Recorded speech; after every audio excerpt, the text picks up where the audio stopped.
Okay, hello everyone. Welcome to maybe a series, maybe just this one. I'm gonna do like a podcast type style thing because I journal a lot. I write down a lot of ideas. I try and keep everything that I find interesting. I write it down or I make a note of it, and I feel like I came across an idea that I've seen across a lot of things. So I can reference a lot of things. There's a lot of thoughts here. I don't know how long it's going to be. I don't know if I'm going to keep doing these, if I like it. I wrote down some notes, so hopefully it's not too all over the place. But, yeah. So without further ado, let's get started. The topic of today's podcast, today's talk, is going to be renewing yourself and letting go of your ego. Romans 12:2. Do not be conformed to this age, but be transformed by the renewing of your mind, so that you may discern what is the good, pleasing, and perfect will of God. Do not be conformed to this age, but be transformed by the renewing of your mind. The renewing of your mind. The renewing of yourself. What does that mean? Well, renewal or change, I think, is essential for growth because what takes us from A to B is not the same thing as what's going to take us from B to C. I think often we get stuck in these patterns, in these ways of thinking, these habits that we're doing because it worked for so long. It took us from maybe a place of where we didn't like ourselves to a place we are now, where we like ourselves better, where we can see the things that we've accomplished. Or maybe we've been stuck in these old ways for so long that they feel comfortable, and we don't feel like giving them up because that is uncomfortable, and we don't want to feel that, even if we know that time of uncomfort will bring us growth and make us better in the long run. It's hard to start. That activation energy is so great, especially if you've never done it. And it's scary to give up things that have just been a part of you for your whole life. And you see this multiple places across the Bible. There's multiple, even more than I have here, but I'm just going to read off a couple more. In Matthew 16:24-25, it's a verse. Let me pull it up. Matthew 16:24-25. Then Jesus said to his disciples, "If anyone wants to follow after me, let him deny himself, take up his cross, and follow me. For whoever wants to save his life will lose it, but whoever loses his life because of me will find it." I've read Inner Excellence by Jim Murphy, probably one of my favorite books ever, and he has a little quote in here. He starts every chapter with a quote, every section, and it says, "If you cling to your life, you'll lose it, but if you give up your life for others, you'll find it."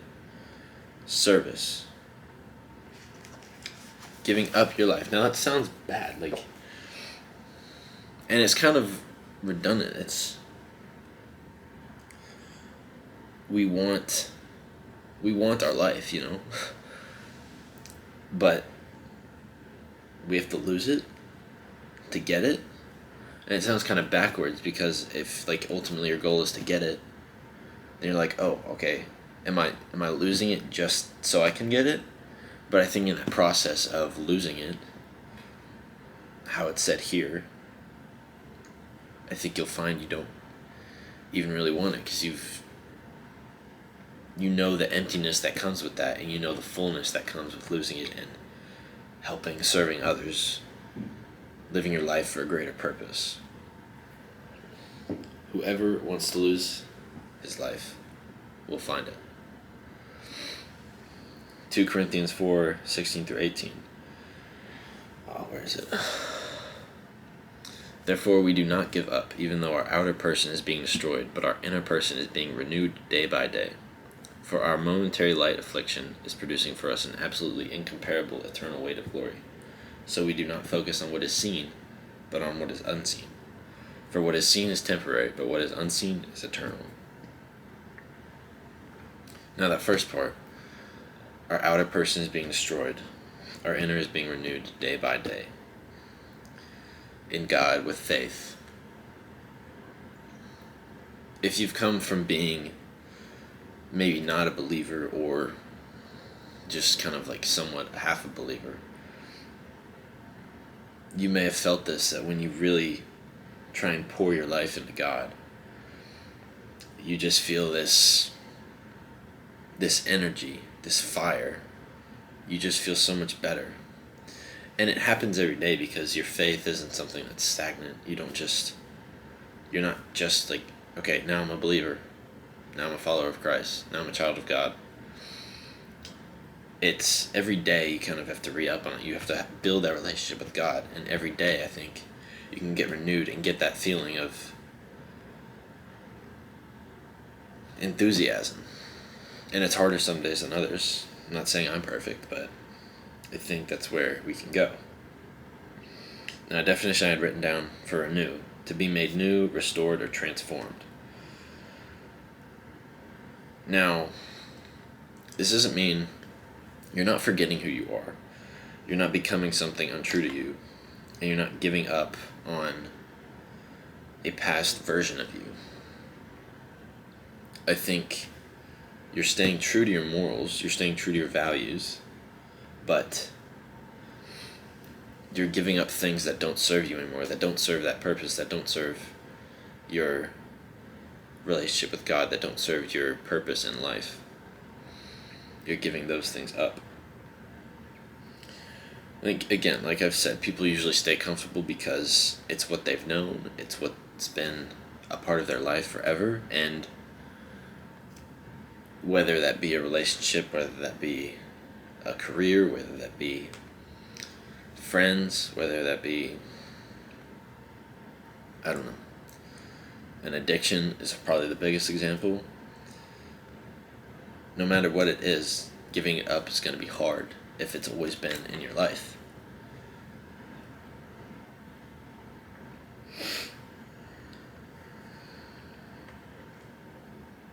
Our ego is partly what holds us back from doing that, because we think we are knowledgeable enough and right all the time. We think that we know what's best. We think that we have enough information that we can decide what's best for us and what the best course of action is, and that we can correctly foresee what will come of us doing this or that. But while I say that, I know I can't do that, and I'm sure while I say that, you guys think you can't do that, because we can't. We cannot know any outcome. We can only know ourselves. Probably not as much as we'd like to. We can get to know ourselves, but I don't think we can ever know enough to know an outcome, because the only person who knows enough to know what's going to happen is God. And we can't, and we're not supposed to. That's partly where our faith comes from, is not knowing, but still believing. I think ego,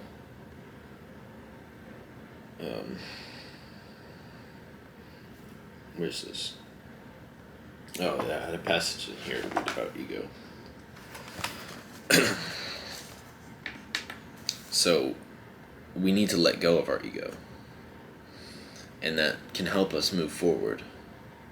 And I think this applies to a million different things. Sports, creativity, your faith. It's all the same. So this is a passage from Inner Excellence by Jim Murphy. When you're completely humble, you cannot be humiliated. There's no ego to be wounded. Without the threat of embarrassment or humiliation, you're free to explore possibilities, to risk failure, and be able to get up quickly when you fall. Explore possibilities and risk failure. He opens the book with a story about a samurai, and the samurai are taught to completely let go of their ego, because any hesitation in battle is an opening for the enemy to destroy them. And so they're taught completely to get rid of their ego, and they dedicate their life to service and protecting others. And they meditate and visualize their own death to know that it will happen, and they come to accept it so that they can go into battle completely free, because to themselves, they've already died. And so they can go into battle and not worry about failing, not worry about doing the wrong thing, because they're already dead, so what else do they have to lose? And it's still so confusing to me, but I've seen it time and time again in these books I read and everything, and that giving that up allows you to perform to your best standard. Uses a lot of sports for an analogy. I think there's another... Yeah, okay. So here's a quote from Phil Jackson, NBA, Hall of Fame basketball coach. With the Bulls, I've learned that the most effective way to forge a winning team is to call on the players' need to connect with something larger than themselves. God, whatever you choose to believe in. Even for those who don't consider themselves spiritual, in a conventional sense, creating a successful team, whether it's an NBA champion or a record-setting sales force, is essentially a spiritual act. It requires the individuals involved to surrender their self-interest for the greater good, so that the whole adds up to more than the sum of the parts. He believes that the teammates, the people that he's coaching, have to give themselves up. They have to give up self-interest, because, I mean, we all know Michael Jordan was insane, but he didn't always just hog the ball. He was a team player. He passed. He knew what needed to happen. He knew if he needed to take the shot, or he knew if he needed to pass it. If you have ego in that situation, you're going to want the glory, the points, the success. And that's not going to serve the team, because then you're playing one against 5, and then you're just being selfish at that point. And then, yeah. Okay, I'm going to read another passage from Rick Rubin's The Creative Act. It's kind of a longer one, so bear with me, but I think there's a lot of gold in here. It appears in a moment, an immaculate conception, a divine flash of light, an idea that would otherwise require labor to unfold suddenly, blooms in a single inhalation. What defines inspiration is the quality and quantity of the download. At a speed so instantaneous it seems impossible to process. Inspiration is the rocket fuel powering our work. It is universal conversation we yearn to be a part of. The word comes from the Latin inspirare, meaning to breathe into or blow into. For the lungs to draw in air, they must first be emptied. For the mind to draw inspiration, it wants space to welcome the new. The universe seeks balance. Through this absence, you are inviting energy in. The same principle applies to everything in life. If we are looking for a relationship when we're already in one, then we are full. There is no room for the new to enter, and we are unable to welcome in the relationship that we want. And then he goes on to give a couple practices for finding inspiration, but that's so true. We need space to have the thoughts we need to have. If you're bogged down by stress and you have all this stuff going on and you've a job that sucks out all your energy, or people you hang around that suck out all your energy, when you get home, when you have your alone time, you don't have energy to be creative or do the things that you want to do. And I know it's not always realistic for everyone, but to the extent that you can, you need to get rid of these things that take your energy, so that you have energy to pursue what you're truly meant to and what you truly want to do. every day we need to strive to be better, and so our ego is what holds us back. To become who you want to be, you must unbecome who you already are.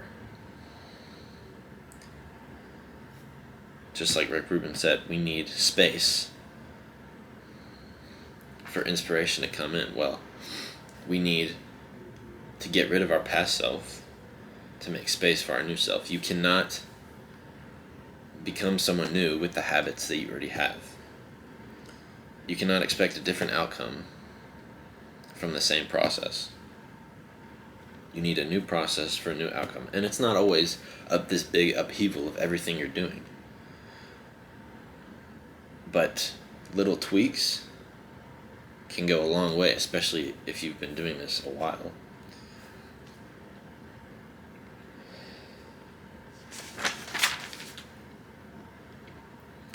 So to be better, you must let go of previous held notions.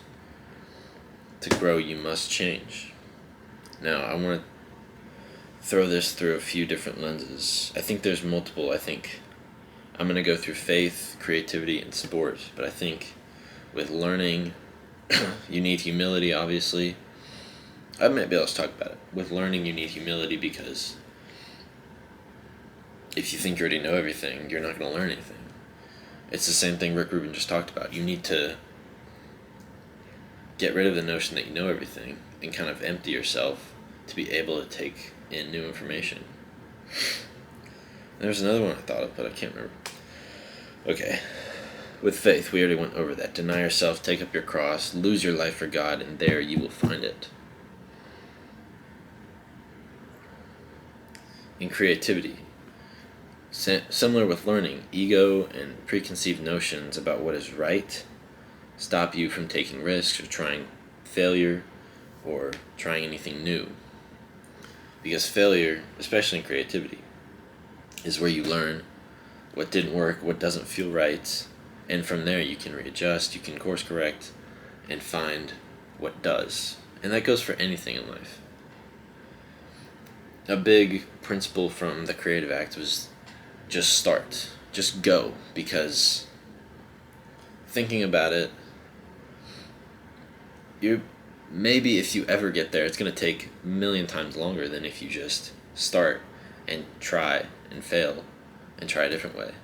Then if you try and think through about, okay, what's the best way to start? Often we can't predict, like I said, what's going to happen. And so our ego is also what stops us from starting because we're afraid to fail. Ego is scared of failure, but failure is how you make progress and refine your craft. Now in sports, Chris Stapleton quote, "Nobody wins afraid of losing." Like the samurai, if he is worried about losing, if he's so focused on the outcome of the battle, even in any sport, if you're focused on the outcome of the game, the match, then you're too focused on that and you can't do what you need to do to win, to go through your process. If you're scared of losing, then you're holding on so tightly that you can't be free. You aren't free to do everything that you need to do and everything that you're capable of. But if you let go of that, you're not afraid of losing. You've surrendered the outcome. Now you are free to do everything that you're capable of, to express yourself creatively and freely in your sport, in your craft, whatever your craft is, not just sports. A way of playing, training, or thinking that may have served you well at one level of your sport may not be enough to take you to the next level. Like I said before, with anything, with sports in this case, it's hard to give up something that once worked for you for something that might work. You don't know, but you have to get rid of that ego and get rid of that fear of failure and be able to take that risk, take that chance, have that courage to go and try it and see what happens. I think that was it. There's one other. I don't know how long this is, but.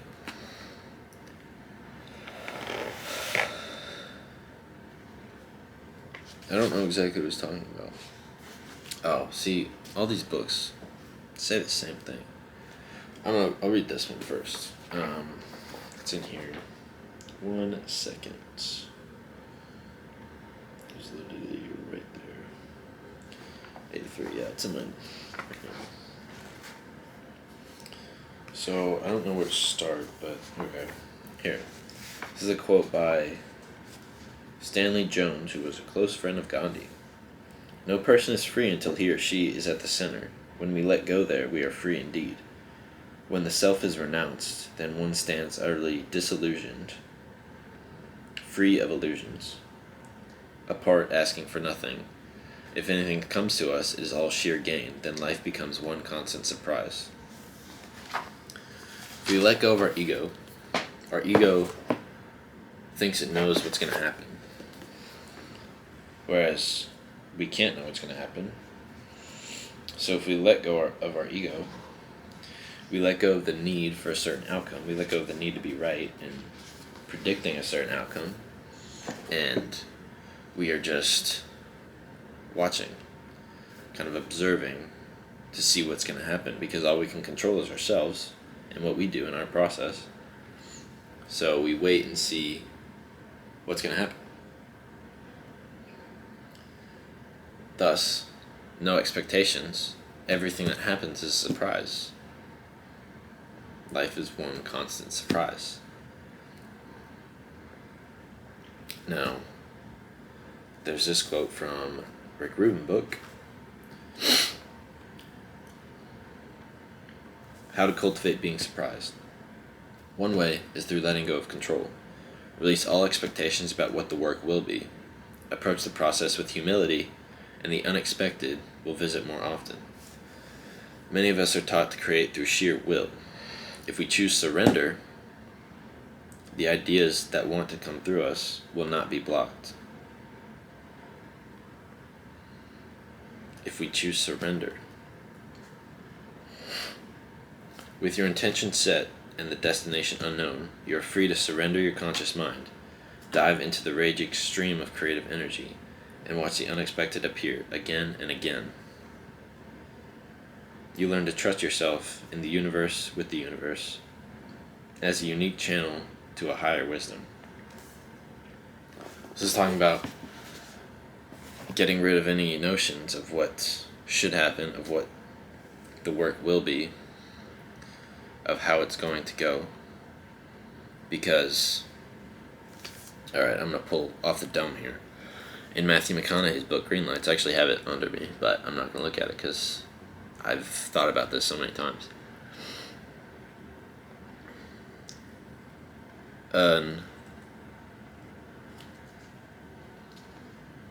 A fulfilled hope is better than a fulfilled expectation,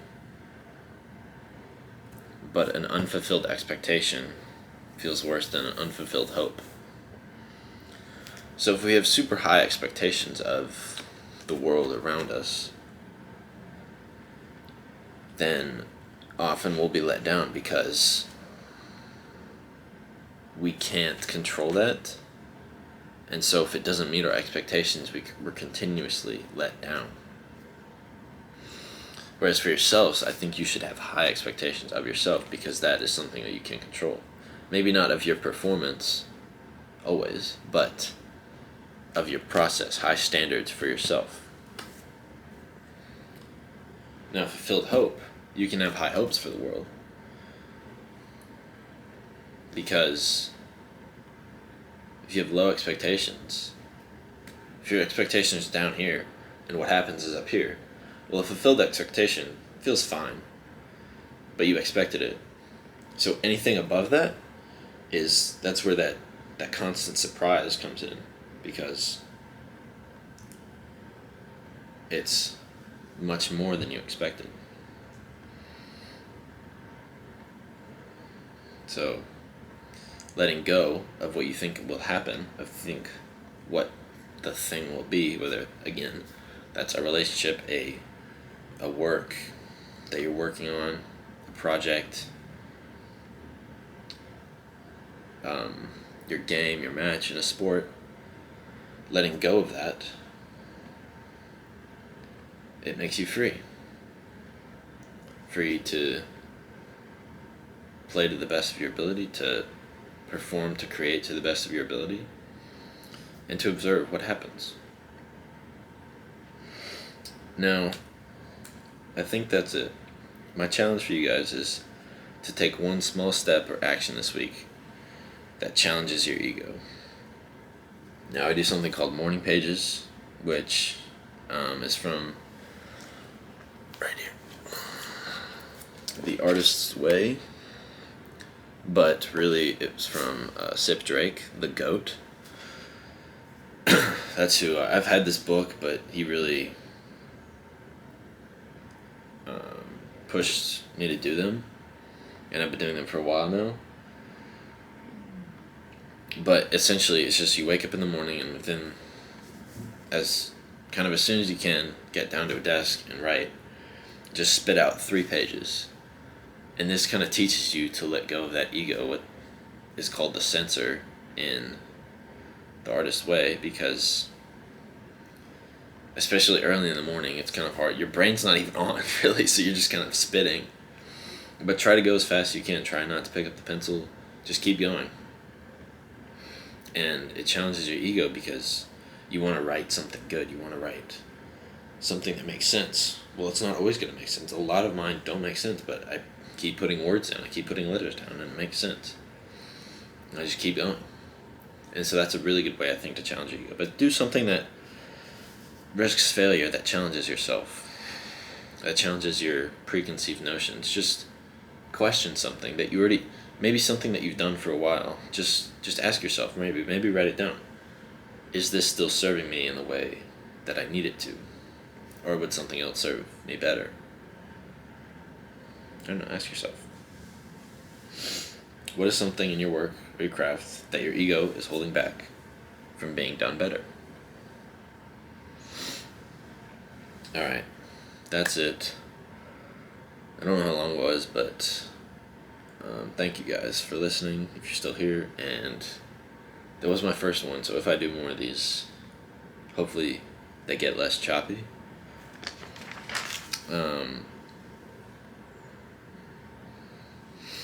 But yeah, renew yourself, let go of your ego, and I hope you all have a great day, and thank you for watching, listening, whatever. Peace.